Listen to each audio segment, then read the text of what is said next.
Claude.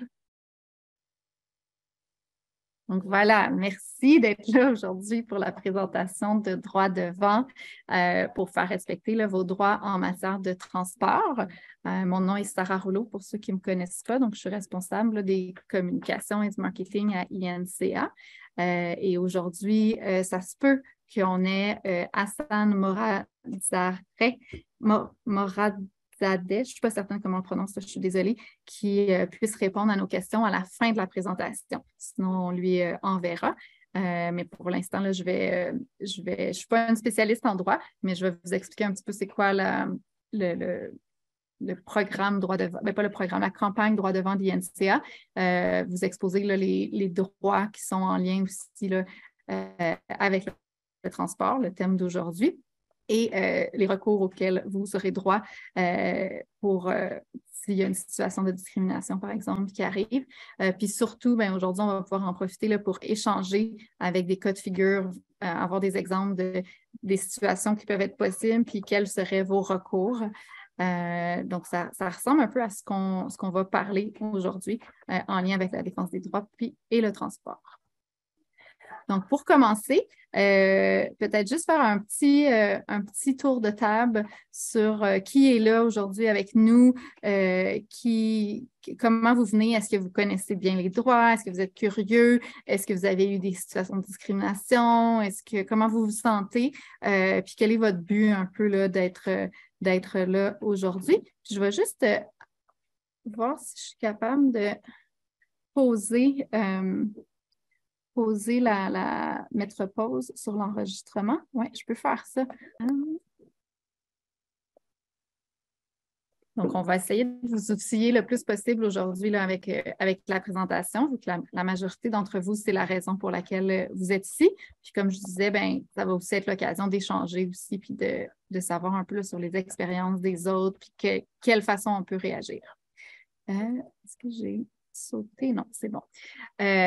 Ceux qui étaient là dans les précédentes présentations, je suis désolée si ça se répète un peu. Je vais essayer là, de passer assez vite, mais on aime toujours en profiter là, dans nos formations pour présenter un peu la défense des droits à INCA. Qu'est-ce qu'on fait, les campagnes qu'on touche, qu'est-ce qu'on défend. Donc, voilà, là, pour les prochaines minutes, ça va être ça. Désolée si vous avez déjà écouté la présentation. Donc, nous, en fait, INCA, on a été créé en 1918, donc ça fait plus de 100 ans, et on a toujours milité. Ça a été fondé par des anciens combattants qui sont devenus aveugles, puis qui voulaient permettre à eux ou à leurs contents, les gens qui étaient dans la même situation qu'eux, de continuer d'avoir une vie active, d'être épanouis, puis de se sentir utile dans la société. Donc, dès le début, le côté autonomie, défense des droits, être présent, pouvoir vivre la vie qu'ils souhaitent, c'était présent à INCA. Depuis les débuts, on fait en quelque sorte là, nos actions, nos services ou nos initiatives de défense des droits visent l'autonomie des personnes aveugles et leur épanouissement. On a entre autres collaboré au cours des années à la loi des électeurs aveugles pour permettre aux Canadiens aveugles de voter. On a contribué à ce que les personnes aveugles puissent recevoir des avantages fiscaux. On a créé des lignes directrices pour améliorer l'accessibilité du milieu bâti. On a fait connaître les droits des personnes, des voyageurs aveugles pour être accompagnés d'un chien guide. On a beaucoup milité pour la vidéodescription, puis quand c'est encore nécessaire, on continue de le faire. Même chose pour par exemple, excusez-moi, j'ai changé ma slide par erreur. Même chose là, pour l'accès aux livres en format accessible et aux bibliothèques équitables. On a travaillé dans le reste du Canada au financement des services de réadaptation de la vision. Donc, en ce moment, nous, au Québec, on est chanceux, là, les centres de réadaptation, c'est financé par le gouvernement, mais ce n'était pas le cas partout. Donc, on travaille et on a pas mal réussi à plusieurs endroits à le faire. On a contribué, on est fiers de le faire, à la loi canadienne sur l'accessibilité. On a pu développer avec Moneris sur un terminal de paiement accessible. Avec la COVID aussi, là, on s'est impliqué pour la stratégie de vaccination et de dépistage accessible. Là, en ce moment, je vous dirais, on travaille sur plusieurs projets, mais entre autres, on se bat là, pour une pompe à insuline accessible, sur l'établissement des plans de données de téléphones intelligents pour les personnes qui ont une limitation visuelle, parce qu'on sait que les téléphones intelligents, c'est des outils d'accessibilité tout en un, mais qu'on devrait avoir accès aux données sans que ce soit payant. On plaide aussi pour que les voitures autonomes et les e-scooters, les trottinettes électriques, en fait, ne soient pas des dangers pour les citoyens aveugles. Donc, on reste vraiment à l'affût des nouveautés, des nouvelles lois, pour vraiment s'assurer que les droits des personnes aveugles sont bien défendus. Et bien entendu, en étant un organisme national, bien, on a l'avantage, ou en tout cas, on a ce rôle-là aussi, de vraiment pouvoir s'intéresser aux questions qui touchent l'ensemble du pays, puis à tout ce qui est un petit peu plus fédéral. Donc, on est très, très impliqué pour le lobbying auprès du gouvernement fédéral. On rencontre régulièrement les membres du Parlement, les sénateurs, pour discuter des priorités qui, après, on va ramener en région, puis on va les adapter aux besoins là, selon les demandes et les besoins. Mais on est là beaucoup pour tout ce qui touche les enjeux nationaux, les règlements aussi. Donc, ça a quand même un impact, un assez fort impact. Par exemple, ben, quand on pense au CRTC pour la vidéodescription, bon, on a pu jouer un rôle important. Donc, ça, c'est à peu près ce que fait INCA en défense des droits de façon très résumée, mais on peut voir Juste qu'on par a curiosité, touché. Ouais. est-ce que en ce moment, il y a du travail qui est fait par rapport au projet de loi C22 qui est en cours? Parce que je ne les ai pas vu dans la liste des monuments Euh, représentés. je ne pense pas. Il faudrait que je vérifie, mais je vais OK. écrire ta question. Tu vois, c'est Pas de quoi ce que le je... projet de loi C22, là? C'est pour l'aide financière. C'est en cours en ce moment, là. Oui, je vais J'écoute bien. m'informer. Tu sais, je ne suis pas au OK. courant de tous les projets sur lesquels on Ah, c'est travaille. gros aussi, là. Ouais. C'est ça, parce qu'on a aussi comme nous, on a une équipe, là, on a des gens au Québec en défense des droits. Mhm. Donc, Catherine, qui est Mhm, notre mhm. chef de programme en défense des droits, mais on a une Ouais. équipe nationale qui est quand même assez grosse. Fait qu'eux, ils travaillent des fois sur plein de choses, puis on ne sait pas toujours tout d'avance. On le sait souvent quand il y a des campagnes, puis quand on veut justement les adapter pour les régions ou militer, mettons, dans notre région à nous. Mais des Fédéral, fois, c'est fédéral pour ça en ce moment, ça, là. en C'est peut-être pour ça que j'en background, parlais. Ouais. c'est ça, en background, eux, souvent, avec toutes les rencontres qu'ils font, puis le lobbying qu'ils font, ben, des fois, même nous, on ne le sait pas, mais je vais m'informer. Je vais essayer de vous revenir là-dessus. OK, c'est Ça bon. va me faire plaisir de vous tenir au courant à ce propos-là. Dans la défense des droits qu'on fait un petit peu plus au Québec, bien, en fait, tout ce que j'ai dit, on le fait au Québec, là, mais un qui est un peu plus régional, bien, c'est la campagne Droit devant. C'est quelque chose qui existe nationalement aussi, mais celle-là, c'est pour les droits, pour vous outiller, vous, les personnes, en fait, les Québécois aveugles, à mieux défendre vos droits, puis aussi à sensibiliser les professionnels du système juridique québécois sur les droits les plus souvent bafoués, puis aussi sur comment aider ou comment servir les personnes aveugles. Donc, c'est pour ça que je dis que même si c'est national, bien, notre campagne Droit devant à nous, c'est sur les droits du Québec. Donc, ce qu'on veut vraiment, là, c'est de vous permettre d'être le mieux outillé, de mieux connaître les droits, les recours auxquels vous avez droit. Puis là, ben, avec la présentation en ce moment, par exemple, pour aujourd'hui, ben, on trouve qu'en tant que personne aveugle, ben, vous avez le droit d'accéder aux services de transport, puis on veut vraiment là, défendre, faire respecter les droits des personnes aveugles.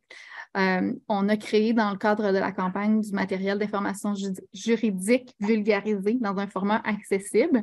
Dans le fond, on a regroupé toutes les questions qui correspondaient aux droits, mais qui étaient plus en lien avec les enjeux liés avec la perte de vision. Fait qu'au lieu qu'on aille à se perdre dans toute la charte puis les codes, ben on a ressorti qui était le plus intéressant ou le plus pertinent pour notre clientèle. Donc, ça, déjà, ben, c'est une source d'informations plus précise, mais en plus, on l'a rendu accessible. Donc, on l'a en format électronique, on l'a en format braille, on l'a en gros caractères. Puis, je peux peut-être cliquer, je ne sais pas par contre, je pense que vous ne le verrez pas si je clique parce que je ne partage pas mon écran, là, je partage que ma présentation PowerPoint, mais sur notre site web, donc c'est inca.ca/droit devant, DROITS DEVANT.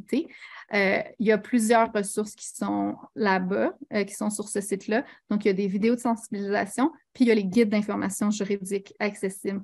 Donc, les guides, c'est sur les 7 droits les plus bafoués, comme le transport. Puis, on a aussi un guide d'information juridique qui est plus général. Ça s'appelle les recours généraux. Donc, dans celui-là, on va parler, par exemple, de la jurisprudence, qu'est-ce que c'est, pourquoi c'est utile. Puis, on va parler aussi des recours généraux. Puis après, dans les guides d'information juridique thématiques, là, on va parler des recours en lien avec la thématique. Et quand vous vous inscrivez à une formation comme celle-ci d'aujourd'hui, on vous envoie aussi une trousse de sensibilisation dans laquelle il y a le guide d'information juridique en lien avec la formation que vous avez suivie. Puis le reste, c'est beaucoup des outils pour sensibiliser les gens que vous allez croiser à vos droits. Donc, par exemple, le plus pas utile, ils sont tous très utiles, mais on a un encart, c'est comme un espèce de papier cartonné plié en deux, puis il y a du gros caractère et du braille dessus, puis ça, c'est vraiment, ça parle de droit devant, ça dit qu'on veut faire respecter les droits, ça dit quelques droits que vous avez, puis ça donne un lien vers le site web où il y a toute l'information. Fait que quand un de vos droits n'est pas respecté, puis que vous dites, ben c'est illégal ce que vous faites ou informez-vous, bien, vous pouvez remettre ce papier-là et dire, bien, allez voir, vous allez lire dessus que vous n'avez pas le droit de faire telle ou telle chose. Donc, ça, c'est celui que je vous dirais, n'hésitez pas à l'utiliser. Ensuite, bien, ça, c'est plus un petit cadeau. On a un porte-clés, le droit devant, qui est jaune un petit peu mou. Donc, le but, c'était de montrer qu'on ouvre des portes en faisant respecter les droits des personnes aveugles. On a une brochure sur rendre les commerces plus accessibles en installant une balise Blind Square. C'est comme une espèce de feuille imprimée pliée en 3. Donc, ça peut être pratique pour si vous allez dans un commerce où il y a un commerce ou un établissement en particulier ou même votre entreprise, si vous travaillez et que vous voulez que ça devienne plus accessible, puis que là, ils ne savent pas trop comment, bien ça, c'est un bon début. Ce n'est pas parfait, là. Vous pouvez les diriger aussi à Frontières Accessibilité ou à d'autres ressources, mais déjà, avec la bande Blind Square, bien, ça rend l'espace intérieur plus accessible. On a une brochure sur les services d'INCA. Ça, c'est comme une espèce de petit livret avec plusieurs feuilles en papier glacé. On a un guide lisibilité des imprimés. C'est un livret un peu plus horizontal. Le papier est un petit peu plus mou, je dirais, que notre brochure.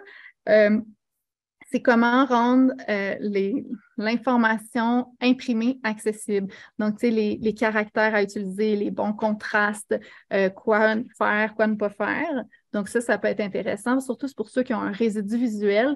Si vous trouvez que, je ne sais pas moi, votre pharmacie du coin, ses affiches ou son information n'est pas accessible, bien là, vous pourriez leur donner ça et dire hey, ça serait bien que vous suiviez ces lignes directrices-là.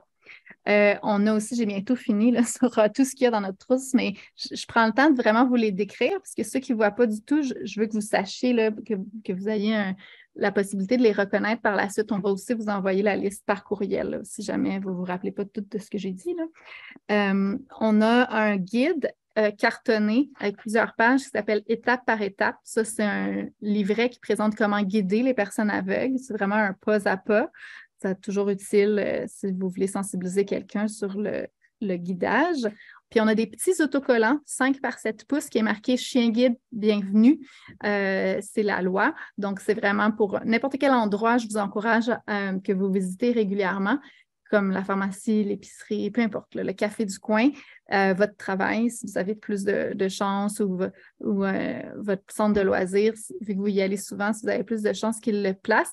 Mais ça serait pour leur donner, pour leur dire, s'il vous plaît, mettez ça dans votre porte parce qu'on veut sensibiliser au fait que les chiens guides sont bienvenus partout. Donc, ça, n'hésitez pas, hein, on vous les a donnés pour un peu que vous nous aidiez à défendre les droits des personnes aveugles dans votre milieu à vous. Pour finir, on a un signet sur les services pour les prochains dates de l'INCA. Puis, il y a un petit encart en plastique. Quand je dis un encart, dans le fond, c'est comme un flyers en plastique dans lequel on voit les principales maladies oculaires. Puis, les personnes voyantes peuvent s'approcher l'encart de leurs yeux. Ça donne un petit peu un aperçu de la vision de ce qu'on voit ou ne voit pas selon les maladies. Donc, par exemple, il y en a qui vont voir juste au centre. Il y en a qui ne verront pas au centre. Il y en a qui vont voir des taches. Donc, c'est un petit outil de sensibilisation. Donc, n'hésitez pas à utiliser votre trousse de sensibilisation. Puis, vous allez nous aider en étant un peu des ambassadeurs, mais aussi, bien, pour vous, le but, c'est de vous outiller si jamais vous rencontrez des places inaccessibles ou des occasions de discrimination, de pouvoir avoir quelque chose qui prouve un peu ce que vous dites, puis qui rend encore plus tangible pour les personnes qui sont devant vous. Ce que vous allez voir, on va parler des droits aujourd'hui, mais le but, idéalement, c'est pas de se rendre en cours avec les gens. Il y a beaucoup de sensibilisation à faire. Puis je sais que vous le savez, puis des fois, ça devient lourd de tout le temps devoir sensibiliser, mais à INCA, on pense que vous êtes vraiment les meilleures personnes pour le faire. On n'est pas à la veille, malheureusement, que tout soit accessible et que tout le monde connaisse et soit sensibilisé à la réalité des personnes aveugles. Donc, on essaye, on fait des campagnes, puis on va continuer de se battre pour arriver là. C'est ça notre but ultime, là. Mais c'est pour ça qu'en attendant, on vous outille pour pouvoir faire de la sensibilisation, puis en sensibilisant les gens, puis en leur disant quand c'est illégal ou en étant confiant de que ce sont vos droits, que vous puissiez vraiment mieux les défendre, puis que les gens face à vous réalisent qu'ils n'ont pas le droit ou qu'ils doivent vous accommoder ou des choses comme ça. C'est un peu le but et la raison d'être aussi là pourquoi on donne une trousse de sensibilisation. Alors là, c'était un petit peu plus long que prévu sur la présentation des services d'INCA, mais je voulais vraiment prendre le temps là, de vous parler de nos outils. On va rentrer plus dans le vif du sujet qui est le transport. Donc, dans le cadre de droit devant, on a vraiment fait quatre vidéos de sensibilisation sur les droits les plus bafoués. Puis là, on en a une sur le transport. Malheureusement, on dirait qu'elle ne fonctionne pas. Hein? Donc, je vais essayer juste un petit peu. On va aller sur le site web, ça va aller mieux. Donc, notre site web pour la campagne, pour tous les outils, que ce soit les guides d'information juridique, les vidéos si vous voulez les partager, des nouvelles aussi du projet, c'est inca.ca, droit avec un S devant. Puis, là, je vais vous montrer la capsule vidéo pour le logement. Donc, normalement, on va espérer que ça, pas le logement, pardon, le transport, que ça se passe bien.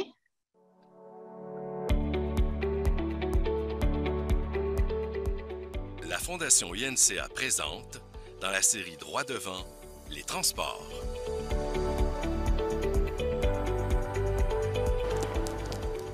Bonjour, je m'appelle David et je vis avec une perte de vision importante. Mais je n'ai jamais renoncé à mon autonomie. Je travaille depuis plusieurs années et j'ai la chance de compter sur un chien guide pour mes déplacements. En tant que personne vivante avec une déficience visuelle, j'ai droit aux services de transport adaptés. Mais cela demande beaucoup de planification et ça ne répond pas à tous mes besoins de déplacement. J'ai donc appris à utiliser les autobus à horaires fixes. Heureusement, ces horaires sont sur Internet ou sur une appli que je peux consulter sur mon téléphone intelligent.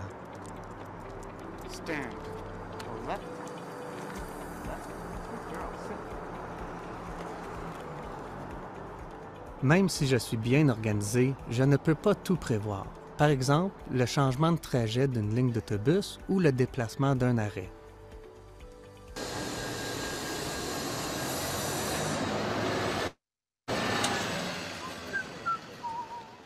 Excusez-moi, pouvez-vous me dire pourquoi les autobus ne s'arrêtent pas à cet arrêt? Ah ben oui, évidemment, vous pouvez pas lire, mais il est écrit en fait que l'arrêt est déplacé à 2 rues à cause des travaux.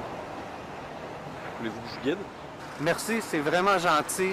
J'aurais donc aimé que la société de transport annonce le déplacement de l'arrêt sur leur site web. Ils ne se rendent pas compte à quel point des gens comme moi sont vulnérables à des imprévus comme ça. Ah, je vais être en retard pour mon rendez-vous si j'attends le prochain autobus. Je pense que je vais prendre un taxi. Merci encore pour votre aide.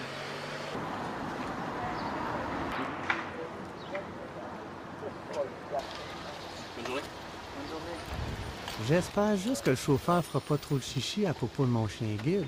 Ça arrive pas souvent, mais ça arrive. Selon les chartes et règlements en vigueur, un chauffeur de taxi ou d'une compagnie privée, telle que Uber par exemple, ne peut pas refuser l'embarquement d'une personne en raison de son chien guide. Ce droit est protégé par la Charte canadienne et les articles 4, 10 et 15 de la Charte québécoise. Les personnes aveugles ont le droit d'accéder aux services de transport. Ensemble, faisons respecter les droits des personnes aveugles. inca.ca/droit devant, DRUITS, DEVANT. Donc, je m'excuse, il y a eu un petit bug avec la vidéo.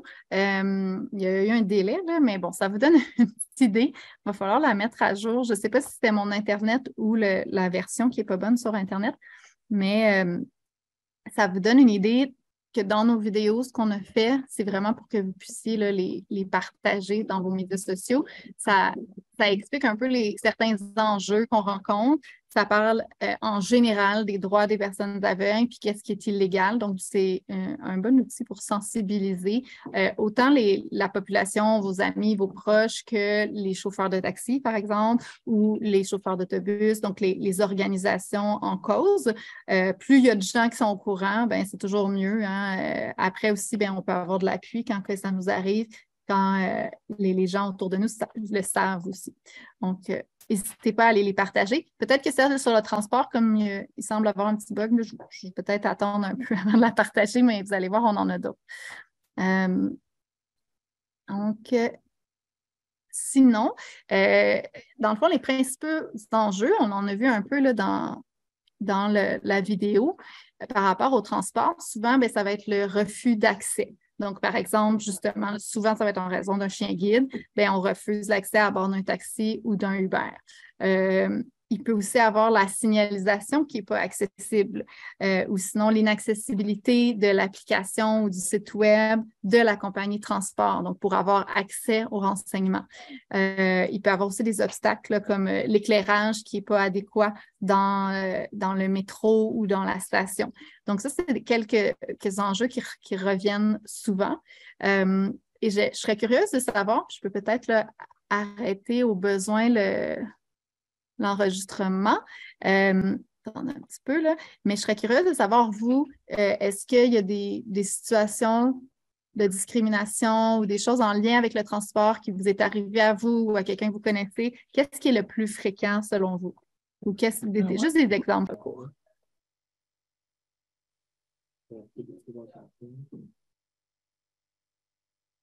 Donc, je suis désolée s'il y en avait qui avaient peut-être les mains levées. Je vais remettre là, mon chat puis la liste des participants pour vraiment bien vous voir.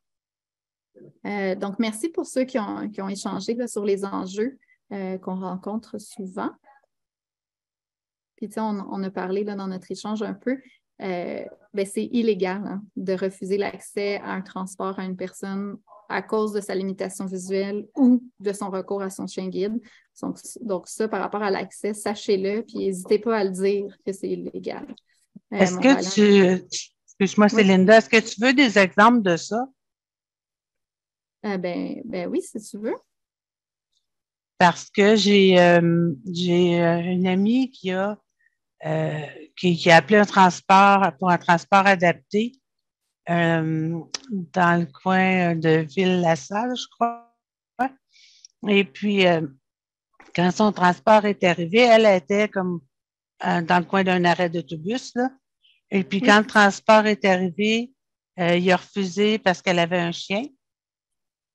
Et elle a dit, tu n'as pas le droit de refuser, blablabla. Ouais. Et c'était l'engueulade. Et finalement, ça a fini que elle a dû prendre un taxi, comme monsieur expliquait tantôt.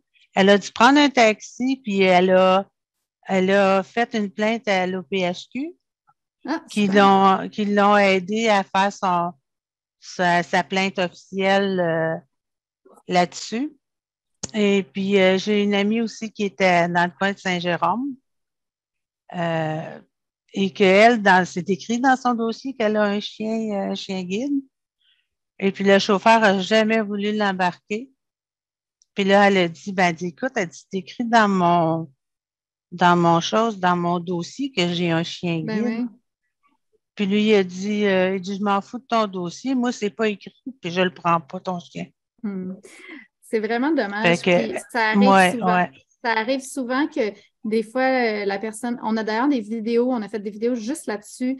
pas dans le cadre de droit devant, mais parce que ça arrive souvent. Des fois, il arrive, il voit qu'un chien guide, il s'en va. Puis là, la personne, elle ne le sait pas, le chauffeur, il n'arrive jamais.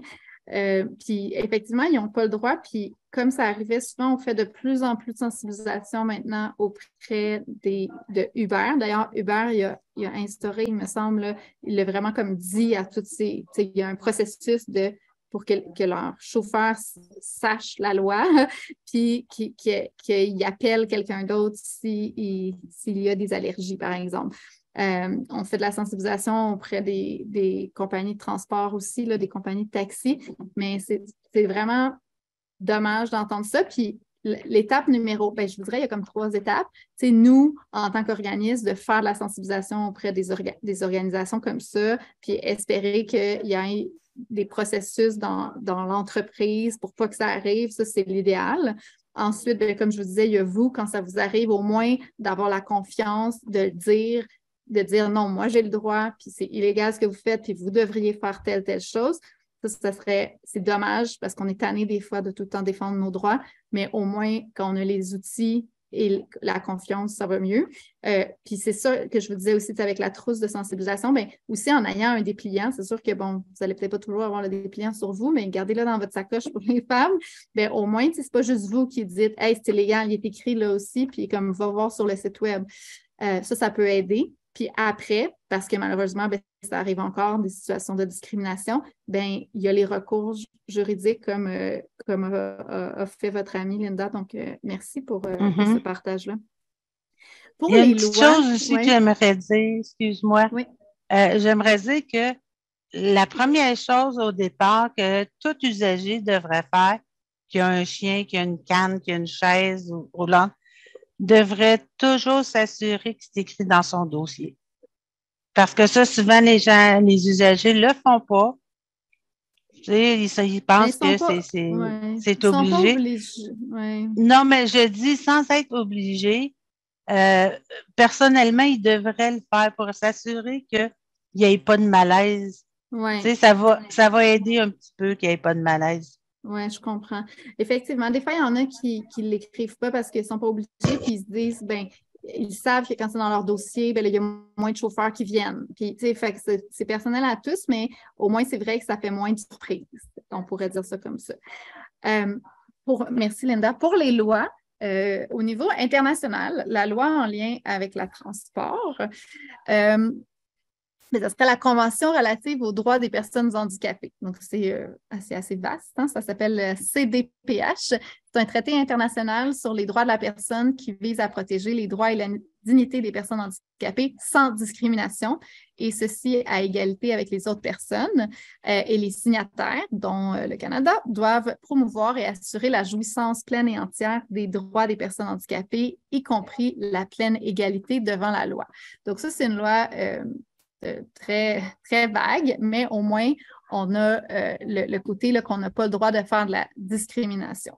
Mais si on va un petit peu plus précis, attendez un petit peu, on va aller au niveau, encore au niveau international, l'article 9, elle va parler de l'accessibilité. Donc, pour permettre aux personnes handicapées de vivre de façon indépendante et de participer pleinement à tous les aspects de la vie. Les États partis, en fait, comme le Canada, ils doivent prendre des mesures appropriées pour leur rassurer, sur la base de l'égalité avec les autres, l'accès à l'environnement physique, au transport, à l'information et à la communication, y compris les systèmes de technologie d'information et de la communication et des équipements et services offerts ou fournis au public. Attendez un petit peu, là, je vois pas tout. Tant dans les zones urbaines que rurales. Ces mesures, parmi lesquelles figurent l'identification et l'élimination des obstacles et barrières à l'accessibilité, s'appliquent. Donc là, il y a beaucoup de charabia dans tout ce que j'ai dit, mais ce qui est intéressant, c'est de voir qu'au niveau international, le Canada fait partie là, de ça, et on promouvoit l'indépendance, on promouvoit l'accessibilité des transports, mais aussi dans les zones rurales, donc dans toutes les zones, et notre pays s'est engagé à faire ça. Donc ça, c'est bien plus, je vous dirais, quand on fait de la sensibilisation auprès des élus ou quand on fait de la sensibilisation auprès de notre ville, Donc là, on peut ramener de « Hey, vous êtes pas juste engagé, mais vous devez faire ça, vous devez respecter ça. » Donc ça, des fois, ça peut être intéressant là, de ramener ces lois-là. C'est pour ça qu'on vous les a nommées. Donc, au quotidien, c'est peut-être pas celle qui va vous être les plus utiles, mais ça montre qu'ils ont un engagement envers l'accessibilité puis l'accès au transport.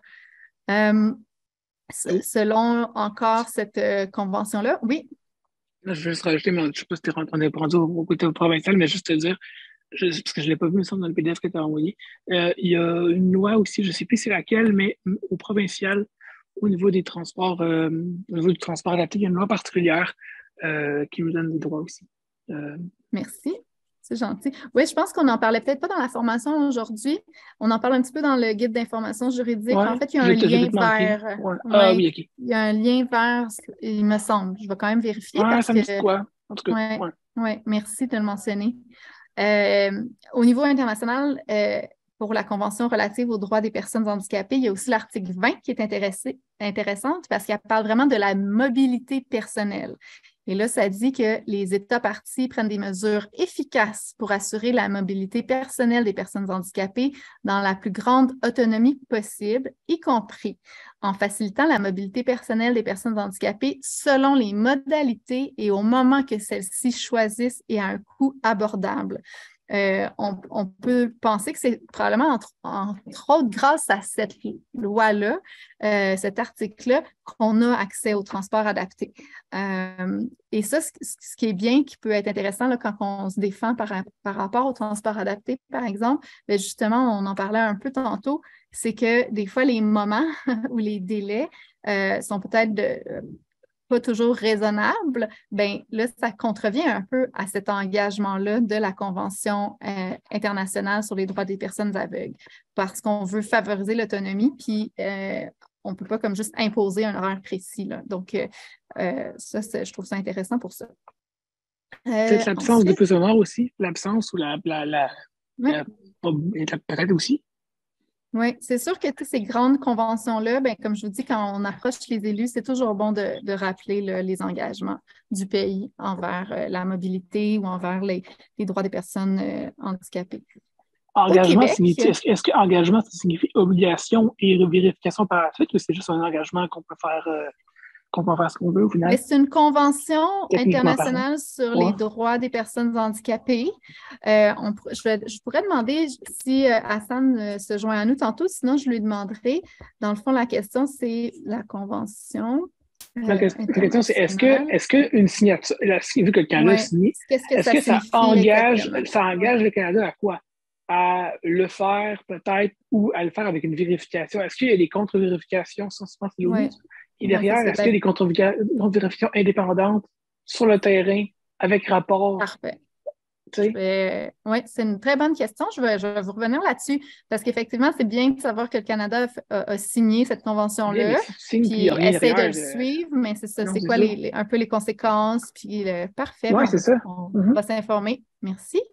Au Québec, il y a la Charte québécoise des droits et libertés. Donc, ça aussi, hein, si vous avez assisté à d'autres formations, elle revient souvent. Donc, essayez de vous en rappeler de celle-là. Elle vous touche beaucoup. Il y a Charte québécoise des droits et libertés, il y a l'article 15 et l'article 10 qui souvent vont être intéressants pour les personnes qui ont une limitation visuelle. Donc, l'article 15 dit que nul ne peut, par discrimination, donc c'est celle qui parle de discrimination, empêcher autrui à avoir accès aux moyens de transport ou aux lieux publics tels que les établissements commerciaux, hôtels, restaurants, théâtres, cinémas, parcs, terrains de camping et de caravaning et d'y obtenir les biens et les services qui y sont disponibles. Donc, l'article 15, c'est vraiment intéressant parce que c'est ça, ça dit qu'on ne peut pas discriminer pour avoir accès au transport. Donc là, le mot transport, il est dedans. Là.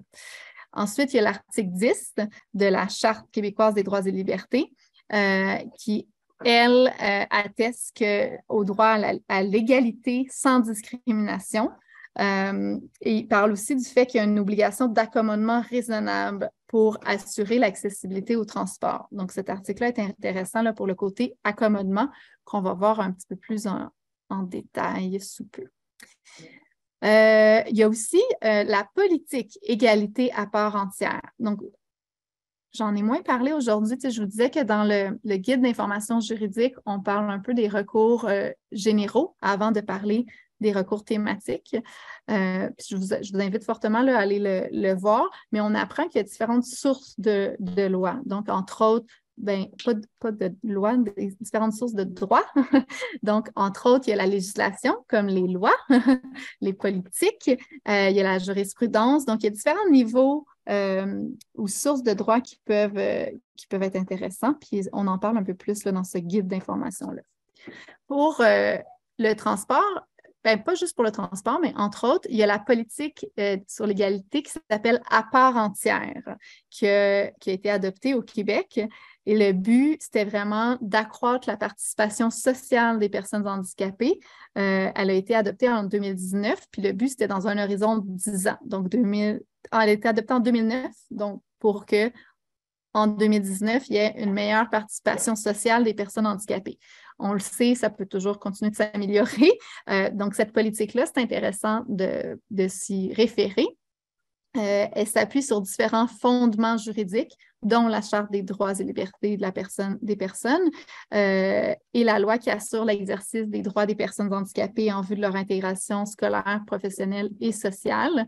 Elle repose aussi sur les fondements conceptuels, plus particulièrement sur une conception renouvelée de la participation sociale.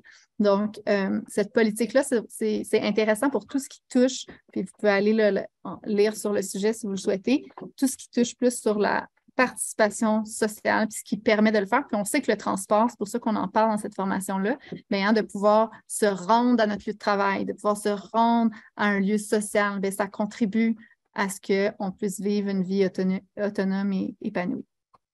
Donc, c'est pour ça qu'on la mentionne ici. Mais on va aller encore un petit peu plus précis, je crois. Est-ce que c'est plus précis, ça? Il y a aussi au Québec le processus de production du handicap, le PPH. Donc, c'est une approche qui fait que la participation sociale se veut le résultat des influences multiples entre les caractéristiques d'une personne et son environnement physique et social. Donc, c'est encore en lien avec la politique là, sur à part entière pour l'égalité. Et le but, c'est d'atteindre 13 résultats liés à l'amélioration significative des conditions de vie des personnes handicapées pour répondre à leurs besoins essentiels, mais aussi à la parité. Et ce qui est très, très intéressant, c'est qu'il y avait le but, il y a les 13 résultats à atteindre, mais il y avait 3 défis particuliers à relever. Et ils ont sorti là, de cette politique-là des priorités d'intervention, des leviers. Donc, ils ont vraiment quand même mis en place plusieurs outils pour essayer d'arriver à une meilleure participation des personnes handicapées. Donc, c'est quand même intéressant que notre gouvernement québécois ait travaillé dans cette voie-là.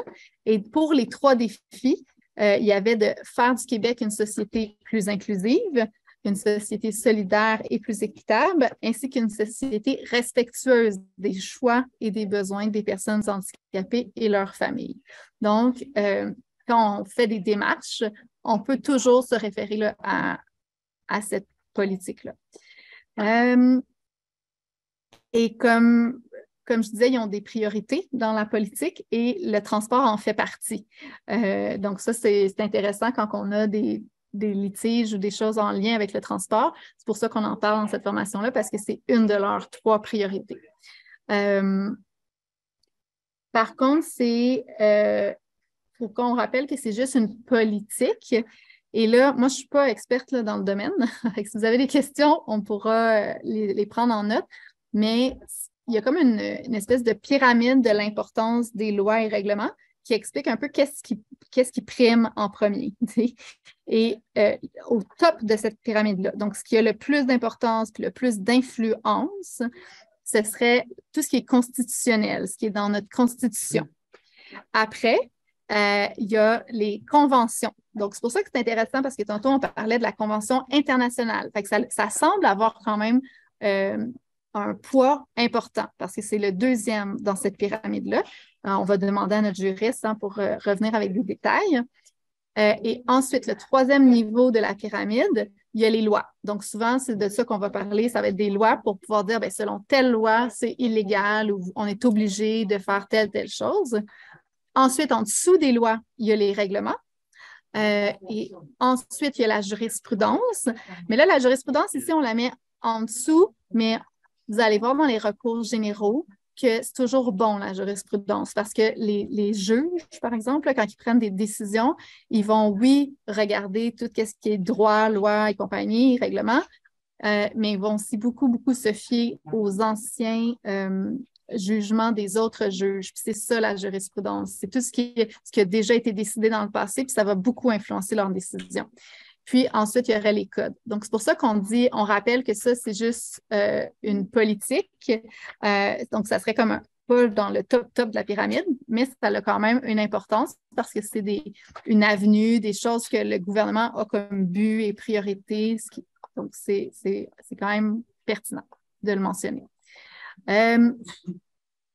Il y a aussi, là, on ne rentrera pas là-dedans, mais sachez qu'il y a la loi québécoise sur les transports, il y a la loi canadienne sur les transports. Donc, dans la documentation qu'on vous a donnée, il y a des liens. Vous pouvez aller consulter en cas de besoin. Puis nous aussi, notre chef de programme, pas droit devant, chef de programme défense des droits, Catherine, elle est là aussi quand vous avez des problèmes et tout, pour vous orienter aussi vers qu'est-ce qui correspond à votre situation puis qu'est-ce qui peut vous aider. Donc, sachez que c'est intéressant avec le transport parce que contrairement à d'autres formations qu'on a données où il n'y avait pas vraiment de loi en lien avec le thème, bien là, on a quand même des lois québécoises et canadiennes sur le transport. Ensuite, il existe aussi une multitude de règlements qui s'appliquent au transport. On peut penser au règlement sur les transports accessibles pour les personnes handicapées. Donc, c'est le RTAPH. Donc, ça aussi, ça peut valoir la peine quand vous avez des questions d'aller voir un petit peu plus c'est quoi le règlement, puis ce qui devrait être fait ou non selon ce règlement-là. Après, excusez-moi, mon ordi, quand je change de diapositive, ça prend un petit délai. Ça, c'est les lois qui vous protègent. Fait que c'est intéressant de savoir qu'il y en a en lien avec le transport. On est allé quand même assez rapidement. Puis, je ne pense pas que vous allez toutes vous rappeler de ça, mais vous pouvez toujours vous référer en cas de besoin au guide d'information. Pour les recours généraux, bien, comme je vous disais, vous pouvez aussi aller dans ce guide-là. Donc, quand vous avez une situation de discrimination ou une situation ou quelque chose que vous voulez défendre en lien avec le transport ou en lien avec vos droits en général, vous pouvez aller voir notre guide général. Dans ce guide-là, comme je vous disais tantôt, on va parler de jurisprudence. Puis la jurisprudence, c'est l'ensemble des décisions qui sont rendues par les tribunaux. Puis les juges s'en servent beaucoup. Il y a aussi... Moi, Sarah, est-ce que c'est derrière toi qu'il y a une conversation? C'est un peu au loin, oui. C'est bruyant. Ah, OK. Mais c'est très loin. Pas de problème. C'est pour moi de... Non, c'est bon, je me demandais juste si c'était quelqu'un qui n'avait pas muté. Ça aurait pu. On va essayer de leur demander de faire attention. Ils ne sont pas proches, mais on va essayer de peut-être fermer des portes ou quelque chose. Merci. Au niveau de jurisprudence, là, juste par curiosité, ça remonte jusqu'à le temps parce que si c'est une loi de 1877 ou 1870, parce que c'est comme date de là, disons au fédéral, puis qu'elle est archaïque, puis qu'elle date de genre vraiment trop longtemps, puis qu'elle ne s'applique plus parce qu'on a évolué à plein de niveaux. Comment ça marche? Est-ce que ça s'applique encore? C'est une bonne question. Elle est plus basse qu'une loi. Fait que si une loi qui est plus récente par rapport à la jurisprudence en question, ça marche. Mais si on n'a pas... Oui, puis je dirais probablement même les jugements les plus récents aussi. Oui, mais s'il n'y en a pas eu. Oui, c'est intéressant. On va demander, je vais vous revenir. Si la dernière jurisprudence c'est en 1880, puis qu'elle est vraiment out of date, qu'est-ce qui se passe? Je vais m'informer, c'est intéressant. Mais effectivement, ce qui est le fun avec la jurisprudence aussi, c'est justement que ça évolue avec le temps. Fait que les juges, quand ils prennent leurs décisions, ils sont dans un nouveau contexte, la société qui évolue. Fait que souvent, c'est comme une façon aussi de mettre à jour un peu le droit puis d'être dans la société actuelle. Mais je vais vous revenir avec une réponse un petit peu plus précise. Puis c'est ça, la jurisprudence, il faut vraiment qu'elle soit considérée comme au même titre que la loi, parce que le juge va vraiment s'en servir.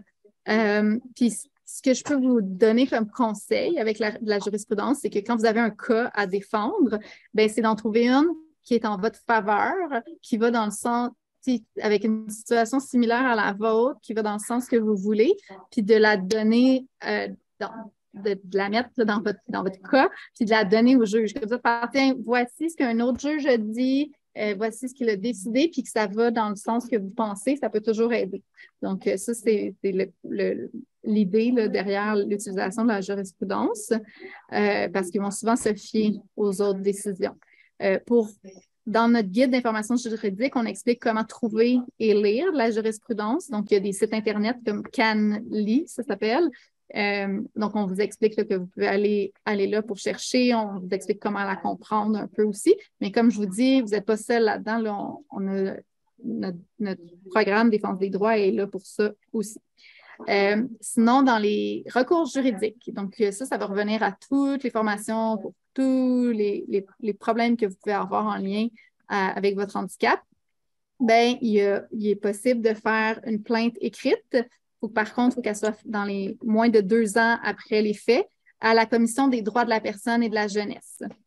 Et il faut faire la preuve qu'il y a eu une distinction à votre égard en raison de votre handicap puis qu'il y a eu un préjudice. Donc, oui, il faut qu'il y ait eu de la discrimination, mais il faut comme le prouver puis montrer que c'était à cause de votre handicap.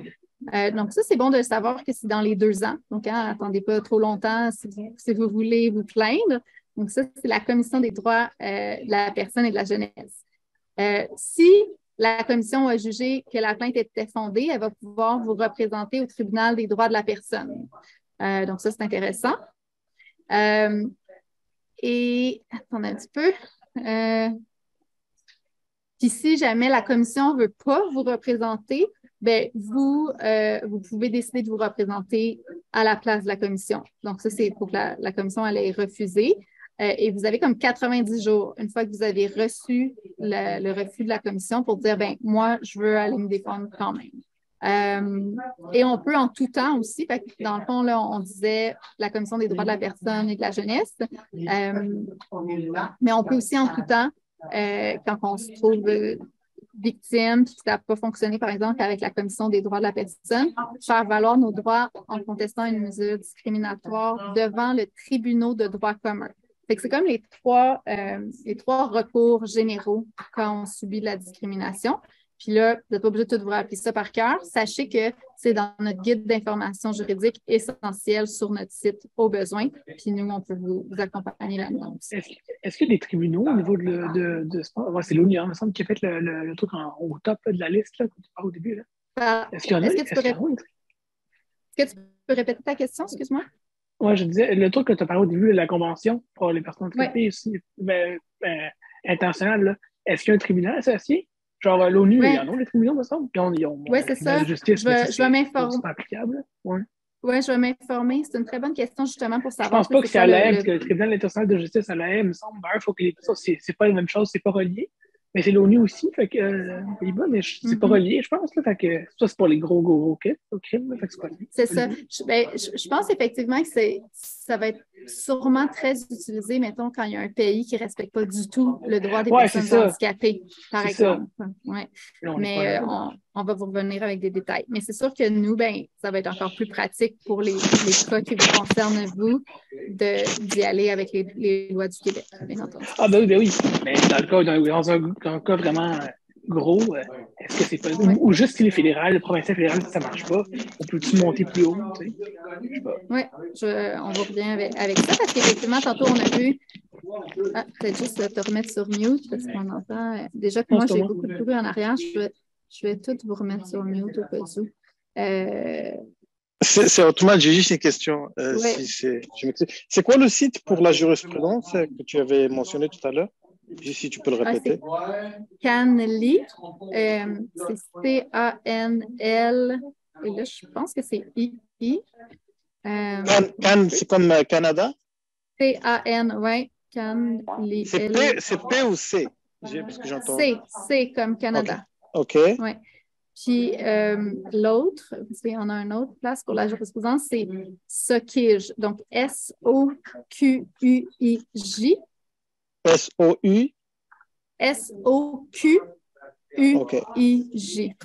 Et ça, si vous allez sur inca.ca/droit avec un S devant, puis que vous allez dans les guides d'information juridique, vous allez avoir plus de détails dans le guide d'information juridique essentiel. Donc, on va parler plus en détail de comment lire, comment utiliser de la jurisprudence, puis il y a les liens vers ces deux sites-là aussi. OK, d'accord. Merci. Merci. Ça fait plaisir, merci. Je suis désolée, je trouve qu'il y a beaucoup de bruit derrière.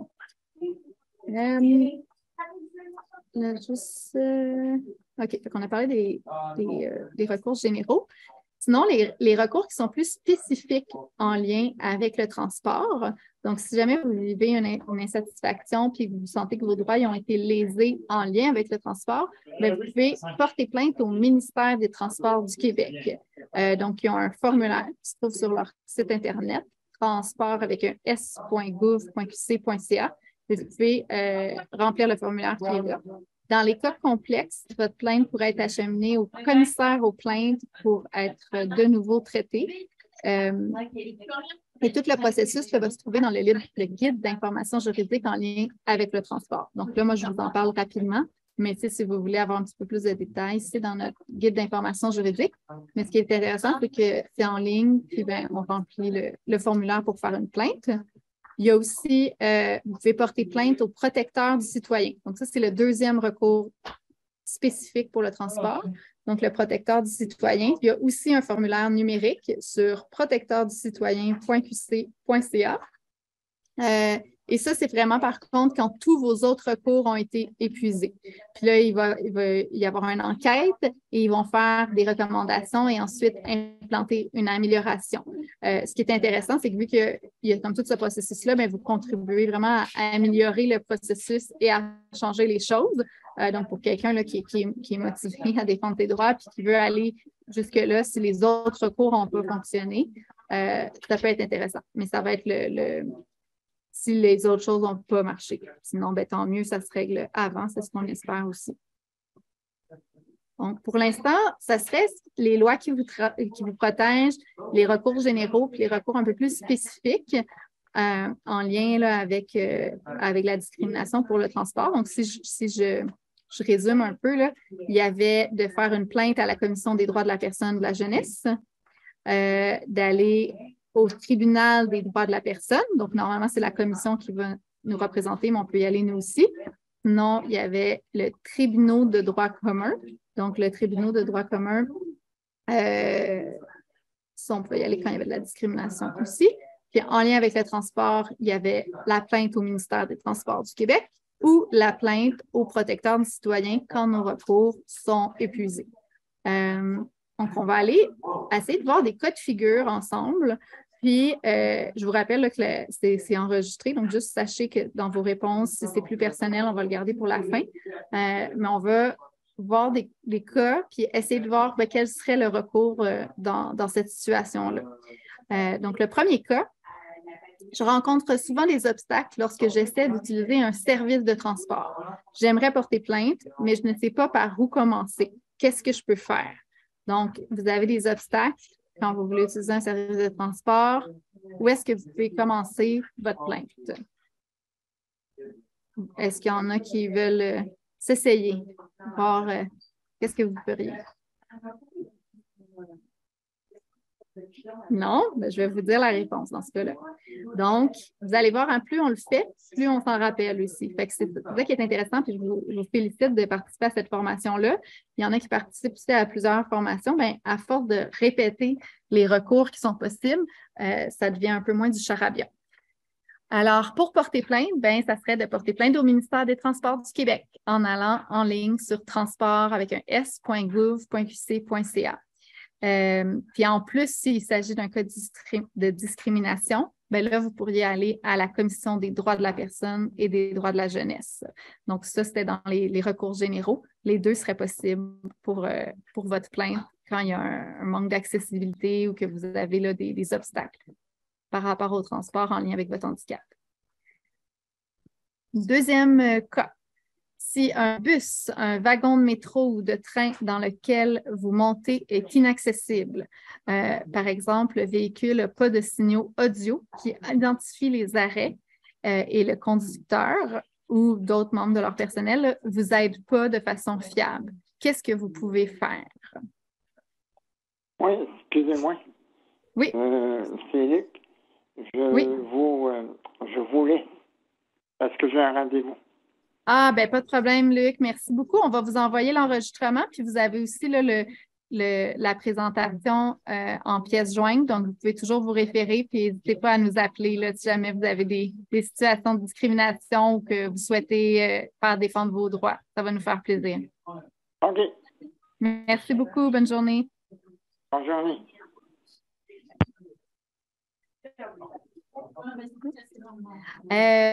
Oui, est-ce qu'il y en a qui veulent tenter quelque chose pour si c'est Commission inaccessible? des droits de la personne? On va aller voir la réponse. Attendez. Oui. Ben, en fait, ça va dépendre de la situation. Donc, attendez un petit peu, qu'est-ce que ça dit? Ça va dépendre de la situation, mais je vais vous donner certains recours dans lesquels il y a effectivement les commissions des droits de la personne. Merci beaucoup, Linda. Donc, si vous avez besoin d'assistance immédiate, donc là, en ce moment, ce n'est pas accessible, puis vous voulez savoir quand est-ce qu'est votre arrêt ou vous voulez vous rendre à bon port, puis vous avez besoin d'assistance, bien, vous pouvez demander de l'aide d'un employé ou un supérieur de l'employé et leur expliquer votre handicap. Donc, normalement, ben en fait, pas normalement, c'est les employés de réseau de transport sont obligés de vous accommoder de façon raisonnable. Donc, n'hésitez pas à le demander parce qu'ils sont obligés de le faire. Puis là, ben, si jamais ils ne le font pas, ben, vous pourrez porter plainte. En fait, c'est que les organismes de transport en commun doivent, depuis 2004, faire approuver par le ministère des Transports un plan de développement pour assurer que les transports en commun assurer en fait le transport en commun des personnes handicapées.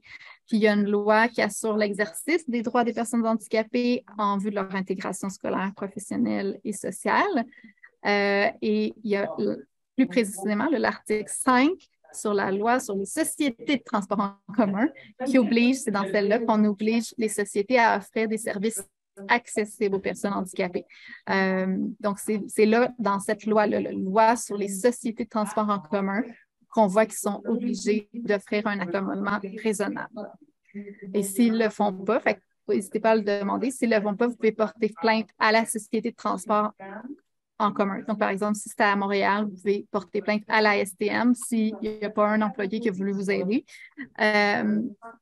Puis, vous pouvez aussi prendre en considération le transport adapté, qui est comme aussi une solution ou un accommodement, en fait, qu'offre le service en commun. Donc, est-ce qu'on peut considérer que si le transport nous dit ben, vous avez juste à prendre le transport adapté, est-ce qu'on peut considérer ça de leur part comme un accommodement ou techniquement on a droit d'accéder aux deux, fait qu'ils peuvent nous accommoder pour le service qu'on a choisi d'utiliser? Oui, je vais m'informer, mais de ce que je comprends, c'est qu'on peut comprendre qu'un de leurs accommodements, ben, c'est d'avoir mis en place le système de transport adapté. Mais non, ils sont légalement obligés de le faire. Techniquement, c'est pas eux qui ont mis en place ça. Oui, mais c'est eux, mais ils sont obligés de le faire. Donc, techniquement, ça ne m'accommoderait pas parce que mon but, c'est d'arriver tout de suite à un endroit en question. C'était d'arriver, mettons, en métro. On va le demander plus précisément parce qu'effectivement, dans ce qu'on a dit, ça dit, ben, demandez-le parce qu'ils sont obligés de vous accommoder. Là, après, ben, on dit que selon la loi sur les sociétés de transport en commun, ils sont obligés de vous accommoder. Fait que si vous, par exemple, ils ne nomment pas les arrêts ou si ils ne vous guident pas juste pour, je ne sais pas moi, passer le tourniquet au métro, puis là, on dit qu'ils sont obligés de le faire. Mais dans le guide d'information juridique, c'est ça, il y a beaucoup de mentions qui disent de prendre en considération le service de transport adapté. Fait qu'on va essayer de fouiller le dossier, de savoir est-ce que ça serait leur accommodement. Puis c'est ça, tu sais. Parce qu'on se rappelle tantôt, hein, on a dit que le but, c'était d'être selon les besoins, les désirs, l'autonomie de ce que vous choisissez. Donc, je vais écrire cette question-là. Donc, on disait OK. Transport en commun. Parce que techniquement, si le transport adapté, en fait, ça serait bafouer nos autres d'une certaine façon, parce que techniquement, j'ai décidé d'aller à telle heure. Fait que, tu sais, ça serait le fun de pouvoir le faire, tandis que, tu sais, en tout cas, bref. Oui. Ils doivent accommoder vraiment autrement. Parfait. Fait que je vous reviens avec des détails là-dessus.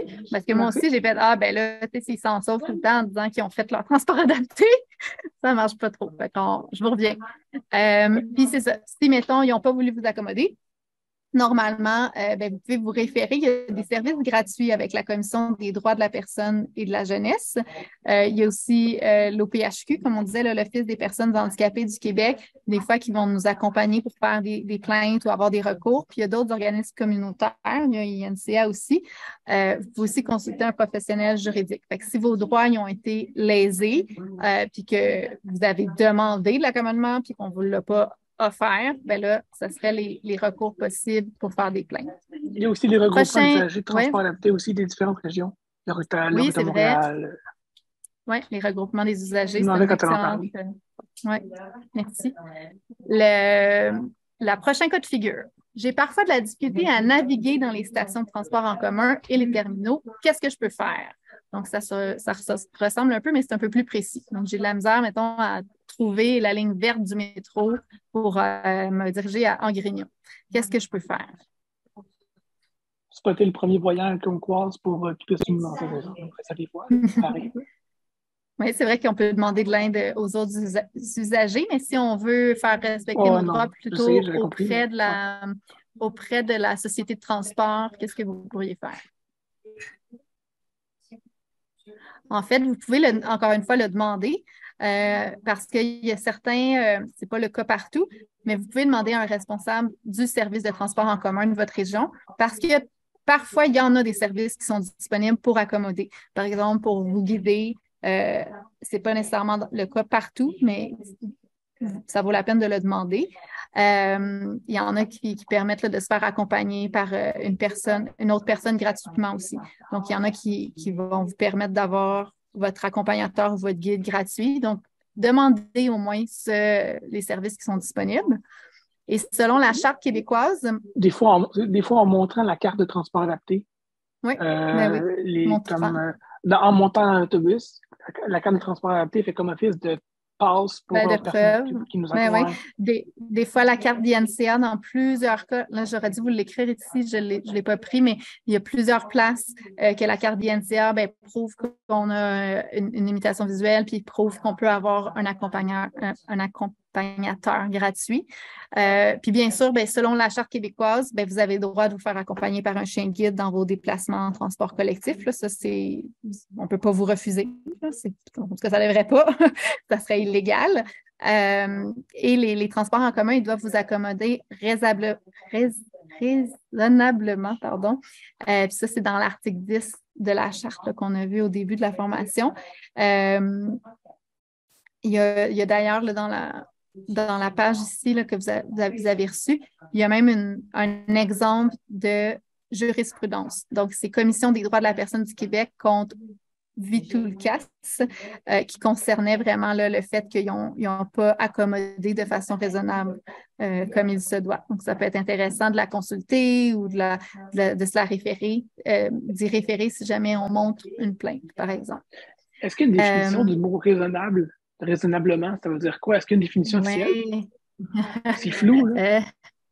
C'est une question. Attends, je prends ça dans mes définitions de raisonnable. Je sais que dans un des formations qu'on a montées, il en parlait un petit peu plus. C'est sûr que, tu sais, exemple, si on parle du logement, un accommodement raisonnable, maintenant, ça pourrait être pour avoir bénéficier de vos droits autant qu'une personne qui n'a pas d'handicap. Fait que si ce que vous demandez, c'est juste pour pouvoir, comme les autres, jouir de votre logement, c'est une demande, en tout cas, qui est raisonnable de votre part, puis normalement, il devrait faire un accommodement dans ce sens. Après, souvent, ça va être qu'il n'y a pas de contraintes excessives. Donc, tu sais, s'il ne faut pas par rapport au transport, je n'ai pas vraiment d'exemple, mais tu sais, quand c'est vraiment, ce que vous demandez, c'est excessif puis démesuré, ça ne sera pas raisonnable. Ça reste encore flou là, comme définition, mais je pense que si on dit, de bonne foi, est-ce que vous pouvez faire ça pour m'aider, puis que ce n'est pas si compliqué, mais que vous, ça vous aide, bien là, on s'entend que c'est raisonnable. Si la personne, elle refuse, bien là, c'est pas bon, là. C'est pas légal. C'est vague, là, mais je vais quand même demander s'il y a une définition plus précise, mais de ce que j'ai vu à date dans notre documentation, c'est ça qui ressortait. Linda? Oui. Moi, je pense que quand on parle de raisonnable, c'est que ça ne va pas léser quelqu'un d'autre. Surtout, ben oui. C'est surtout pour ça, là, tu sais. C'est ça. Il faut que c'est bon pour vous, mais après, ça ne va pas enlever les droits ou léser ceux des autres. Là. Il y a ça aussi. Exact. C'est sûr que si mettons, je ne sais pas, vous demandez qu'il y a quelqu'un qui vous accompagne pendant 3 heures à l'aéroport, mettons, exemple, ben là, ça ne marche pas. On le sait que ça ne serait pas raisonnable. Là, on répète encore de prendre en considération les services de transport adaptés qui desservent votre territoire parce que selon l'article 67, je crois que c'est de la Charte québécoise, il y a une loi qui assure l'exercice des droits des personnes handicapées en vue de leur intégration scolaire professionnelle. Donc, normalement, comme on en a parlé tantôt, sont obligés, les transports en commun, de rendre leurs services accessibles. Donc, normalement, même si vous êtes en région, ils devraient avoir une option accessible. Après, c'est quoi? Ben là, on peut s'informer de savoir c'est quoi leur option accessible. Mais c'est dans la loi. S'il n'y a pas de solution adéquate pour votre situation, vous pouvez toujours consulter un avocat ou un service d'aide juridique. Donc, tu sais, des fois, c'est précis, c'est ils n'ont pas respecté l'accommodement raisonnable, il n'y a pas de service accessible du tout dans ma région. Ben là, clairement, on le voit. Mais quand c'est un peu plus précis ou que vous avez peut-être eu une situation plus complexe, n'hésitez pas à, consulter l'OPHQ ou consulter INCA, mais sinon, ça va être vraiment un avocat et l'aide juridique. L'aide juridique, souvent, ça va être selon les moyens de payer de la personne. Puis, on a des ressources sur notre site web. Hein. Quand on va sur inca.ca, on a des liens vers l'aide juridique, sachez-le. Ensuite, un autre cas de figure, c'est on m'a refusé l'accès à un taxi, un Uber ou un Lyft parce que je suis accompagnée d'un chien guide. Qu'est-ce que je peux faire?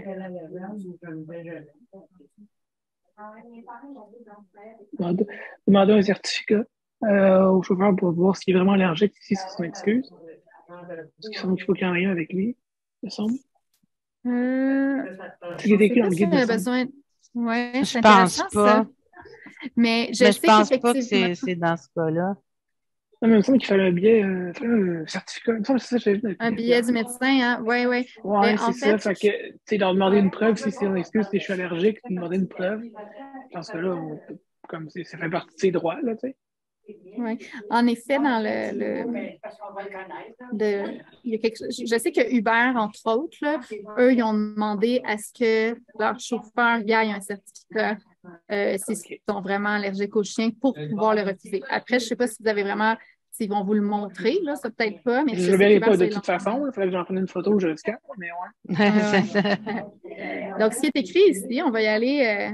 Je vais y aller avec vous, là, je ne m'en rappelle pas par cœur, moi non plus, mais ça dit, comme on le sait, là, que refuser un client en raison de son chien guide, ça porte atteinte aux droits et à l'égalité et aux droits à la dignité.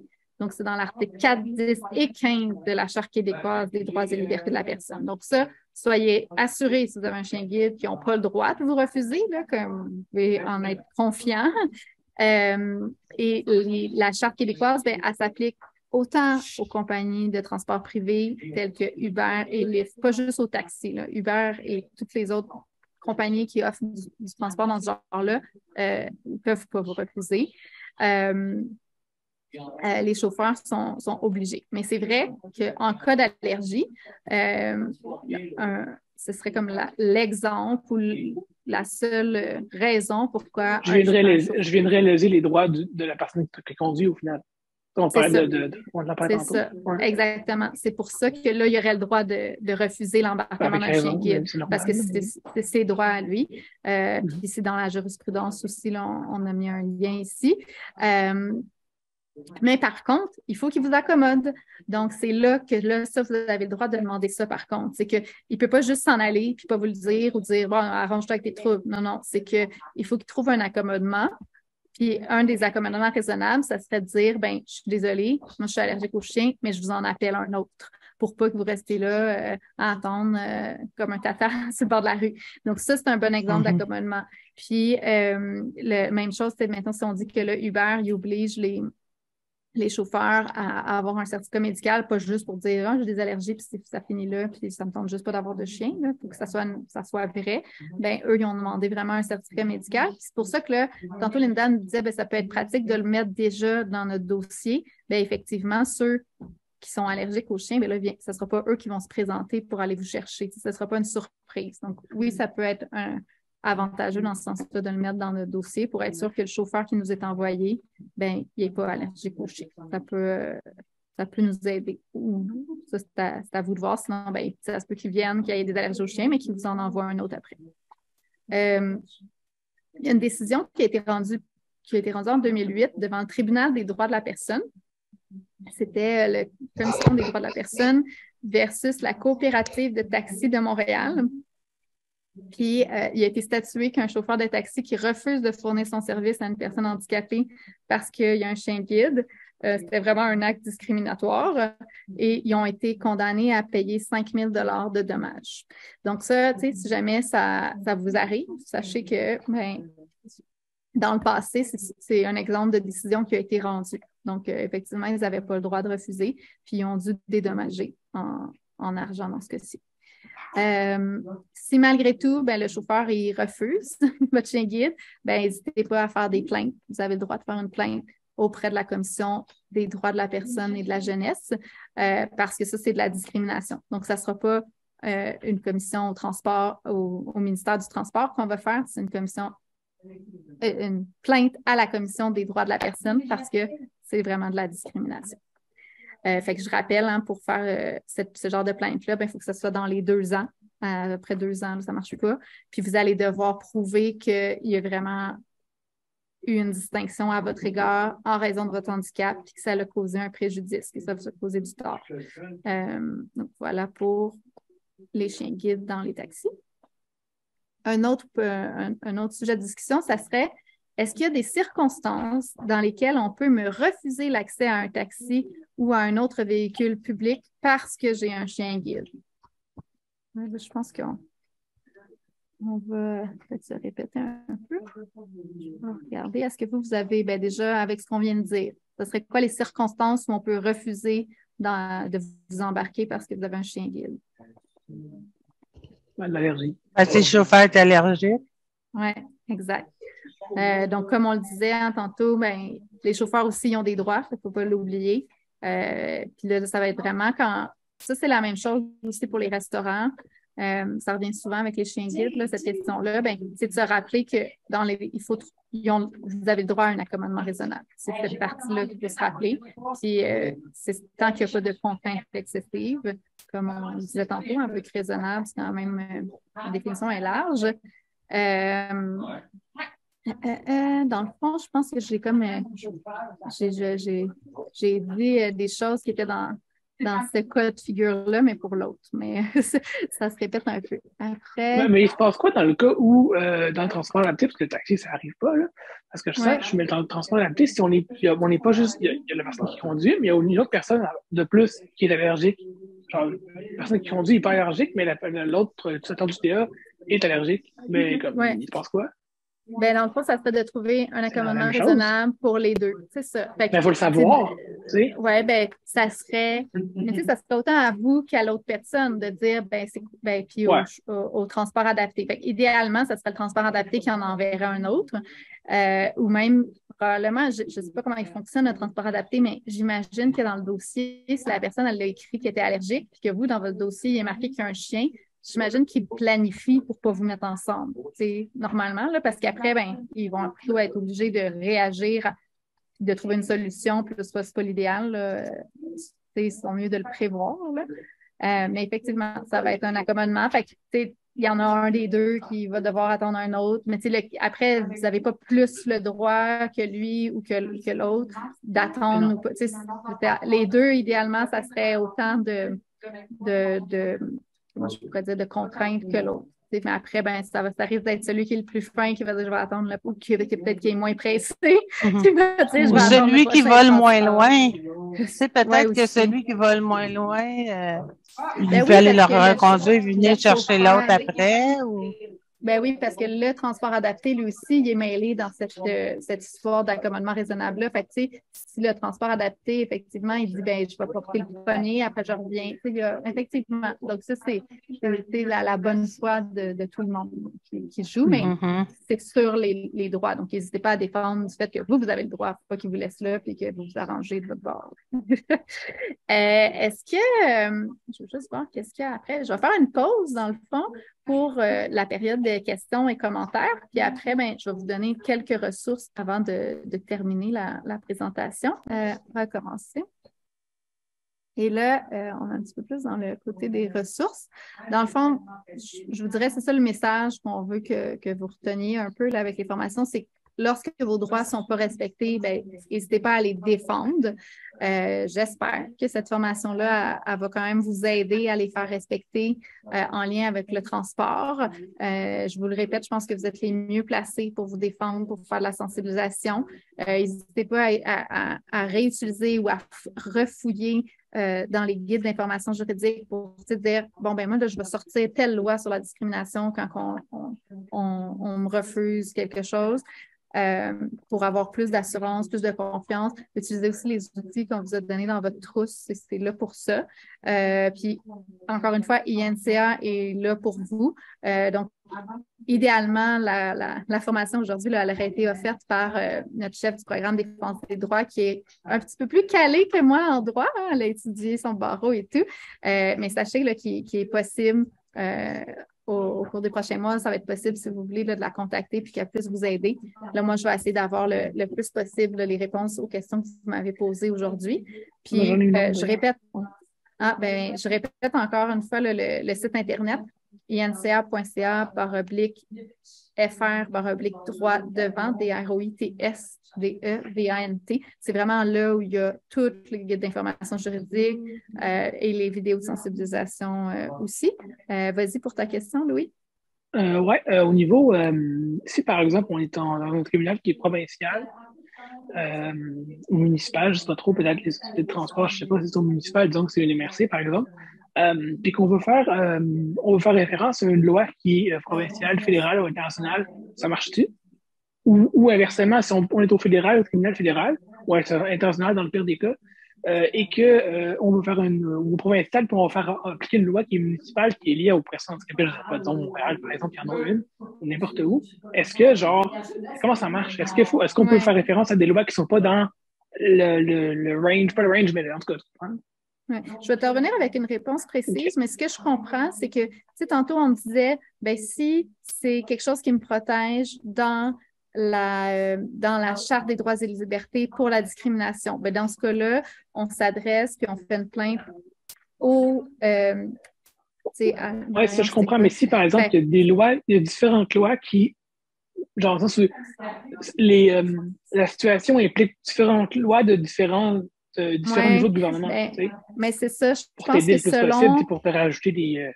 Je vais te revenir là, pour dire n'importe quoi, mais je pense qu'effectivement, vu qu'on disait, ben si c'est quelque chose dans la charte, ben là, je vais faire une plainte à la convention, si je me rappelle bien, là, je ne vais pas dire n'importe quoi. Mais puis si c'est une loi en lien avec le transport adapté ou le transport, ben là, je vais faire une plainte au ministère du Transport. Donc, à mon avis, ça va être séparé. Donc, selon ce que tu revendiques. Puis aussi, ben, des fois, ben, si ça ne marche pas avec un, ben là, tu peux essayer avec l'autre après. Mais je vais te revenir. Il y a une chose que je crois, c'est que tu peux aller en montant, mais pas en descendant. Tu peux pas être, mettons, quelque chose qui est avec, je sais pas, tu es en Ontario, tu peux pas prendre la loi qui va être municipale à Montréal ou celle qui va être au Québec. Ouais. Tu peux pas aller en descendant. Fait que, même si tu es au Québec, tu peux pas aller en descendant, mais tu peux aller en montant. Oui, OK. Genre, OK, je comprends. Parce que tu te fais restreindre, tu te fais pas restreindre, mais tu te fais limiter, tes droits sont lésés dans un transport. Ça peut, la loi peut s'appliquer selon le cas en question, là, peut s'appliquer à la fois dans la loi du transport, dans la loi interne peut-être de la compagnie de transport, ou parce qu'il y en a peut-être aussi, et à la fois au fédéral, à la fois. Ça s'empile un peu. Malheureusement, je pense qu'il faut faire des différentes à chaque fois. C'est comme exemple, quelqu'un qui. En parallèle ou à chaque après l'autre? Genre, faut que tu fasses une espèce de chemin prédéfini? C'est ça. Je vais te dire, je sais pas. Je vais m'informer. Moi, je crois que oui. Par exemple, je sais que, exemple, là, tu te fais, bon, je n'ai pas un exemple précis, là, mais des fois, tu peux aller, mettons, si c'est criminel, là, si tu as quelque chose, tu te fais attaquer, peu importe, tu peux aller au criminel, puis essayer de te défendre au criminel, mais si finalement ça ne marche pas, ou peu importe, la personne n'est pas reconnue criminelle, mais tu peux quand même après aller au civil, puis dire, ben moi, ça m'a causé des torts, puis là, ben, je veux un dédommagement, mais ça va être deux démarches différentes avec le tribunal qui correspond à... Fait, j'ai l'impression, malheureusement, que ça va être des démarches un peu... pour chaque tribunal, mais peut-être que tu pars avec le même cas. Fait que ça, un juriste va mieux pouvoir nous dire comment ça se passe concrètement, là, parce qu'effectivement, ton cas, il est le même. Fait que je vous reviens. C'est une très bonne question. Okay. C'est bon. Ensuite, sachez qu'on a d'autres formations droit devant. Donc là, aujourd'hui, c'était sur le transport. Le 22 novembre et 24 novembre, ou 24 novembre, vous choisissez. Donc, c'est soit un mardi à 10h ou un jeudi à 14h. On a sur les services gouvernementaux et aux consommateurs. Le mardi 29 novembre ou le jeudi 1er décembre, ça va être sur l'environnement bâti. Donc, ça, c'est l'accessibilité des lieux quand on se déplace et qu'on veut que ce soit accessible, retrouver notre chemin et tout. Le mardi 6 décembre à 10h, ça va être sur l'emploi. En fait, on la redonne. On avait déjà donné un point de connexion, mais on en redonne une. Et le jeudi 8 décembre à 14h, ça va être sur l'éducation.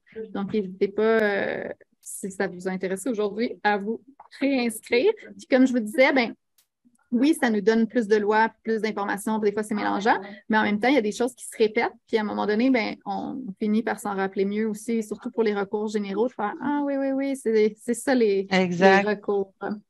Linda peut en témoigner, là, ça fait quelques formations là, qu'elle va connaître aussi les programmes de défense des droits d'INCA par cœur. Peut-être pas par cœur, mais bon, je vais avoir des références. C'est ça, exact. Puis, dans le document qu'on vous a envoyé, parce qu'il y a deux documents. Dans le fond, la formation d'aujourd'hui est beaucoup axée sur le guide d'information juridique sur le transport, mais je crois qu'on vous a envoyé ou on va vous l'envoyer la formation d'aujourd'hui, qui, dans le fond, reprend l'information du guide d'information juridique. Mais dans la formation, vous allez voir là, vers la fin, là, je suis rendue à l'étiquette, comment on appelle ça, la diapositive 32, il y a des liens. Fait que, il y a le lien pour télécharger le guide d'information juridique, il y a des liens pour s'inscrire à notre infolette juridique, il y a des liens vers les ressources légales au Québec. Donc, sachez qu'on a tout ça sur notre site web, mais là, on a les liens précis, si jamais ça peut vous être... Vous allez nous les envoyer par courriel? Oui, donc ça, c'est vraiment dans la formation. La formation, puis tout ça? Ouais. OK, parfait. Ouais. Merci. Le guide d'information juridique, ce qui est le fun, c'est qu'il est un petit peu plus précis que la formation. Il donne plus d'infos. Puis souvent, dans le guide d'infos juridique sur le transport, par exemple, pour la formation d'aujourd'hui, il va y avoir de la jurisprudence, mais il y a aussi des liens. Mais c'est sûr que pour la formation... Moi, je vous perds ça. Dans la formation, là, j'ai mis des liens un petit peu plus précis pour l'infolette et les ressources. C'est ça la différence. Puis, je t'encourage, Louis, si jamais, ou Othman, à devenir ambassadeur comme Linda. Ça, c'est vraiment, il y a différentes façons d'être ambassadeur à INCA.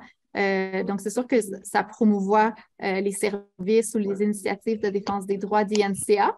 Mais surtout, le but premier, c'est de faire de la sensibilisation sur la perte de vision, de défaire des préjugés, puis bien sûr de faire connaître les droits des personnes aveugles. Ça va souvent être utile quand on a des campagnes de défense des droits. Donc, à quasiment chaque mois, on a différents sujets de campagne. Donc, par exemple, Là, en ce moment, on a une campagne sur les pompes à insuline accessibles pour les personnes diabétiques. Cet été, on parlait des transports accessibles.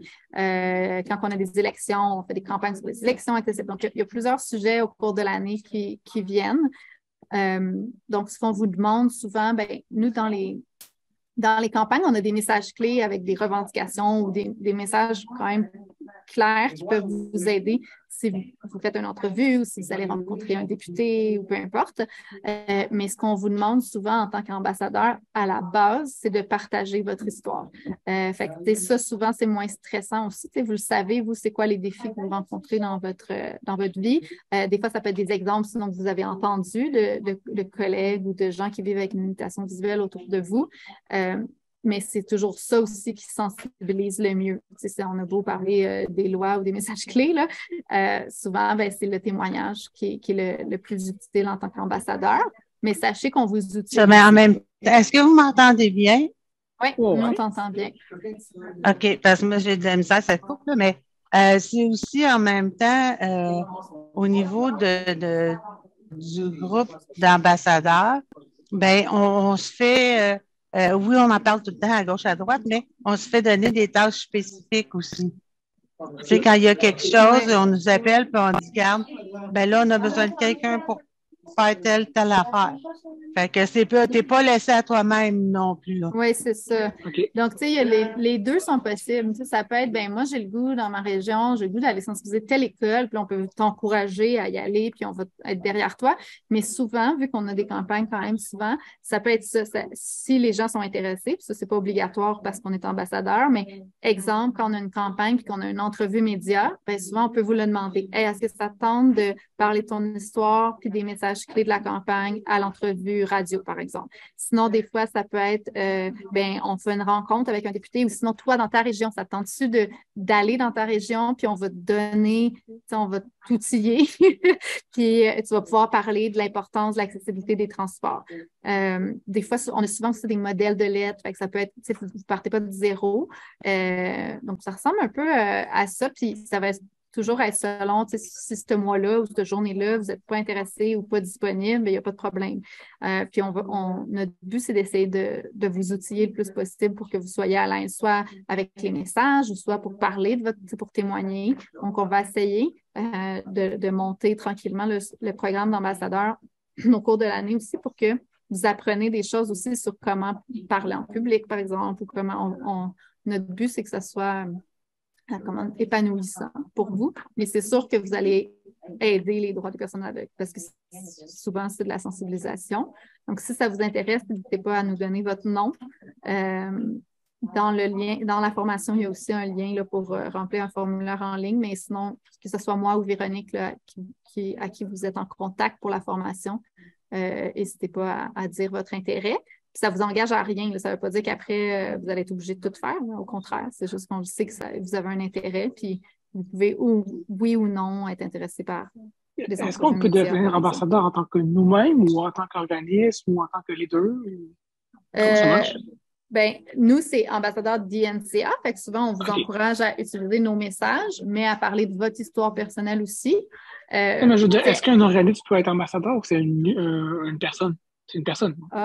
C'est plus une personne, oui. C'est ce que je pensais. Oui, dans ce sens-là, oui. Mais tu sais, en tant que personne aveugle, vous êtes ambassadeur de votre côté aussi, dans le sens qu'à chaque fois que vous parlez de votre histoire ou que vous défendez vos droits, vous êtes des ambassadeurs. Nous, c'est sûr, en étant ambassadeur d'INCA, vous aidez aussi INCA à se faire connaître, mais aussi, ce qui est le fun, c'est que ça vous donne quelque chose.